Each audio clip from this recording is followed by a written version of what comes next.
구약성경 사사기 1장 22절에서 36절까지 우리 한 목소리로 함께 봉독합니다.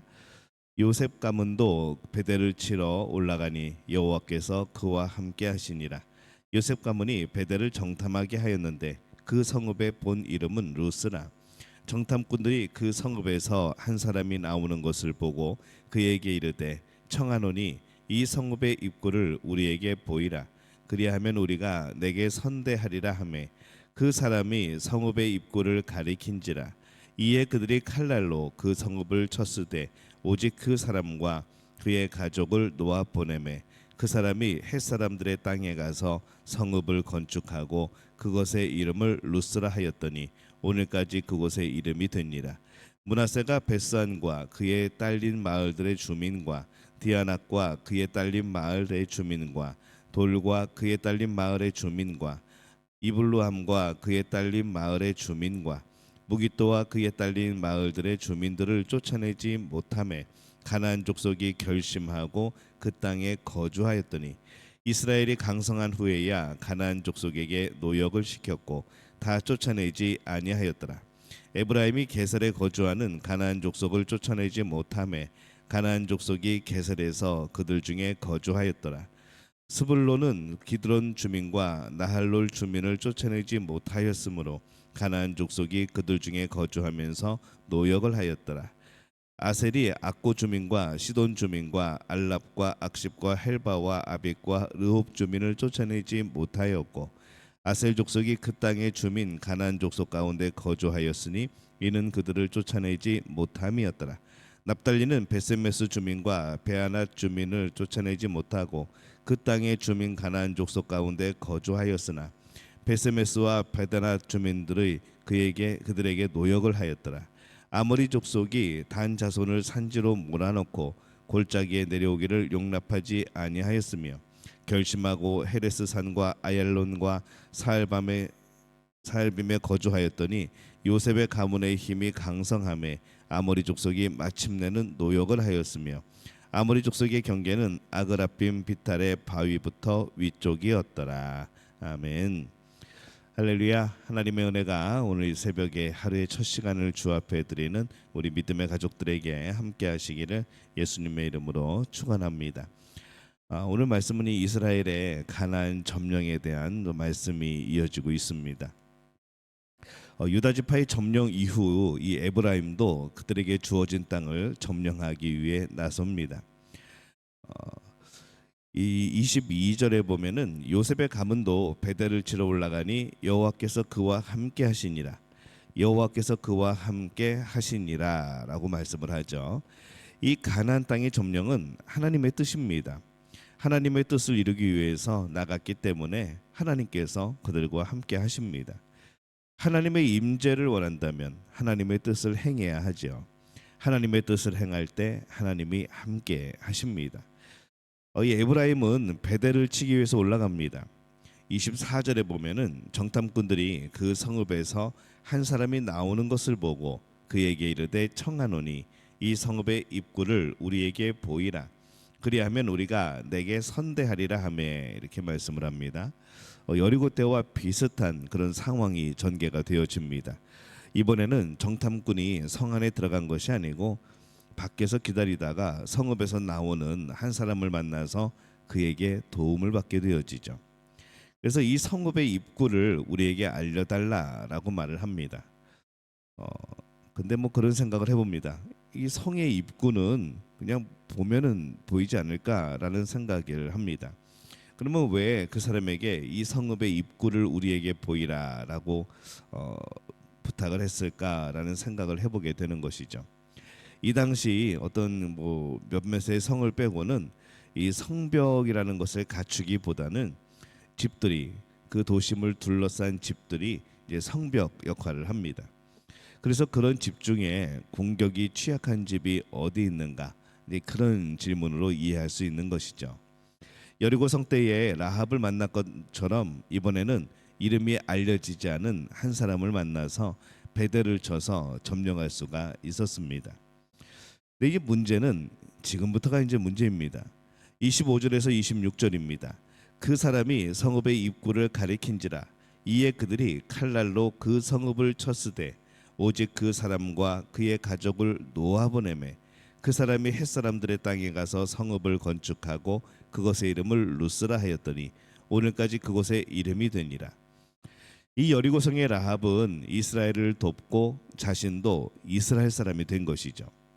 그러나 오늘 말씀에 이 베델 사람은 이스라엘 사람이 되지 않고 떠납니다. 그리고 베델의 이름이었던 루스라는 성을 또다시 건설을 합니다. 베델을 치는데 도움을 준 사람을 살려주는 것이 뭐가 문제가 되나라는 그런 생각을 해보지만은 이 실제로는 그 당시에 이 일은 그들이 하나님의 말씀을 어기는 것이 됩니다. 그들의 가나안 전쟁은 타협하는 전쟁이 아닙니다. 정복 전쟁입니다. 당시 가나안에 살던 사람들에게는 죄에 대한 물음이었고 이스라엘에게는 가나안에 물들지 않는 순결을 유지하는 거룩함을 유지하는 목적으로 모두 죽이라 말씀을 한 겁니다. 이 라합처럼 완전히 이스라엘 사람이 되는 것이 아니라고 하면은 하나님의 백성이 되는 것이 아니라고 하면은 이 살려주면 안 되는 것이죠. 그러나 이 사람을 살려줌으로써 하나님의 말씀을 어기고 또 그는 또 하나의 성읍을 만들게 되어집니다. 지극히 일반적인 일 같았으나 하나님의 말씀을 완전히 어기는 일이 되어진 것이죠. 상식에서 벗어나지 않았기에 그들이 심각한 잘못이라는 인식도 잘 못하였던 것으로 보입니다. 근데 그것은 참 심각한 잘못이었습니다. 우리가 살면서 상식처럼 보이지만 상식 이래서 행했지만은 실제로는 하나님의 말씀에서 벗어나는 일들이 종종 있습니다.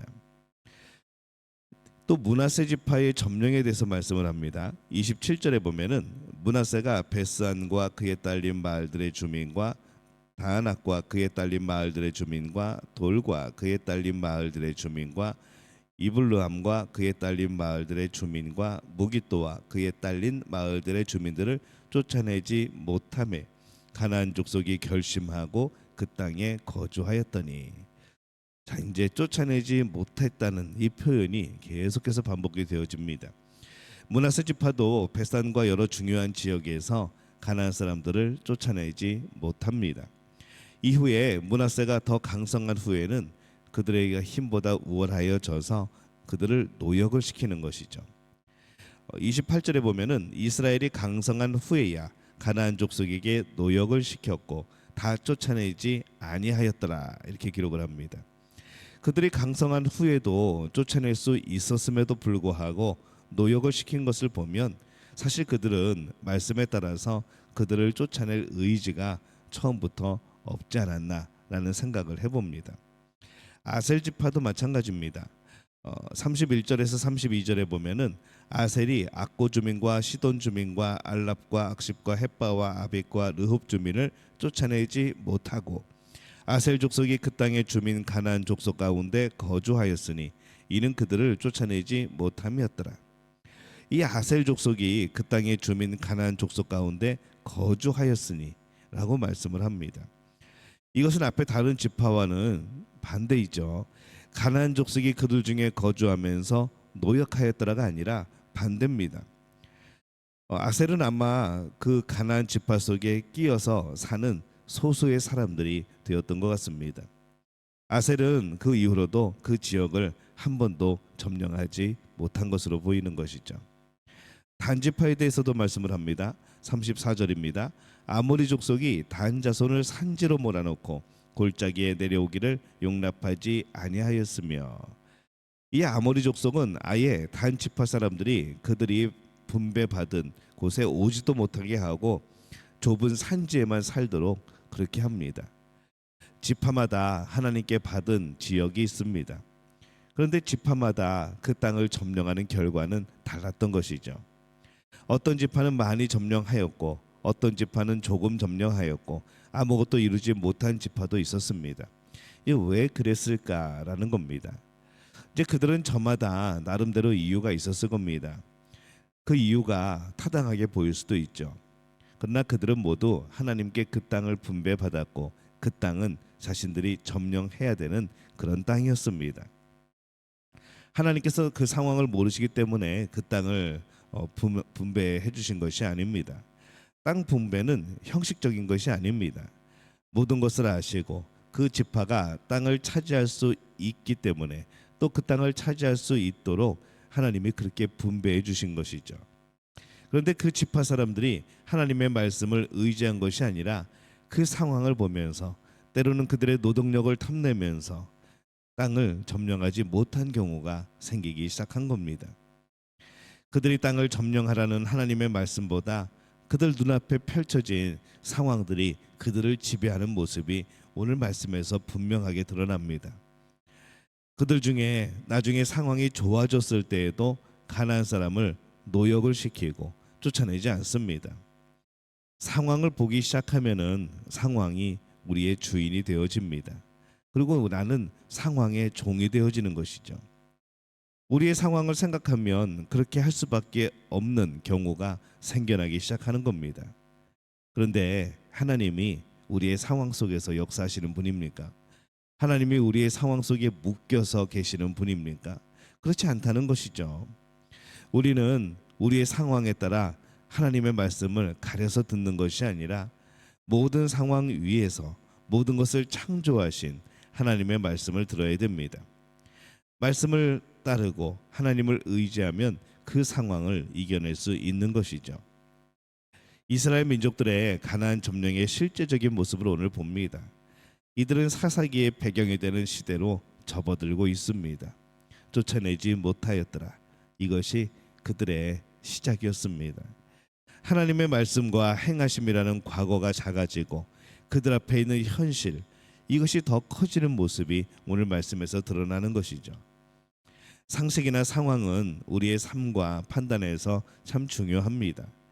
상식적인 삶이어야 하고 사실은 상황에 맞추어 살아가야 됩니다. 근데 그것은 일부입니다. 우리에게 더욱더 중요한 것은 상식적인 삶이 아니고 상황에 따른 삶이 아닙니다. 하나님의 말씀을 따르는 삶이어야 한다는 것이죠. 상황을 무시하는 것이 아닙니다. 상식이라고 하여도 우리의 상황 속에서 하나님의 말씀으로 우리의 현실을 다시 살펴보는 겁니다. 내 기준이 아니라 내가 지레 겁먹고 포기해버리는 것이 아니라 하나님의 말씀으로 내 상황을 다시 한번 살펴보는 것이죠. 그럼 하나님께서 길을 열어주시고 또 하나님께서 원하시는 그 마음을 허락해 주시고 우리가 때로는 그 상황을 이겨낼 수도 있고 또 그 상황에서 하나님이 주신 지혜로 또한 하나님의 뜻에 합당하게 살아갈 수가 있는 겁니다. 그래서 우리에게 있어서 가장 중요한 기준이 무엇인가? 그것은 말씀인 것이죠. 하나님의 마음, 또 하나님의 말씀, 하나님을 의지하는 것, 이것이 바로 이 모든 것을 이겨내는 바로 그러한 기준이 되어집니다. 오늘 말씀을 보면서 그들이 쫓아내지 못하였더라, 노역을 시켰더라, 노역을 하였더라, 때로는 그들 속에 거주하였더라. 이 참 마음 아픈 그런 말씀의 내용이고 결국 그것이 그들의 타락의 우상 숭배의 원인이 되어지고 시작이 되어집니다. 하나님을 향한 그 시선을 놓쳤을 때, 하나님을 향한 그 신뢰함을, 하나님을 향한 그 의지를 놓쳤을 때 그들은 죄악으로 빠져들기 시작했다는 것이죠. 오늘을 살아가는 우리가 하나님 말씀에 기준을 두고 살아가시기를 바랍니다. 더욱더 하나님을 바라보고 그 시선을 놓치지 않고 하나님 안에서 하나님의 뜻을 온전히 이루어가는 복된 우리 믿음의 가족들이 되어지시기를 예수님의 이름으로 축원합니다.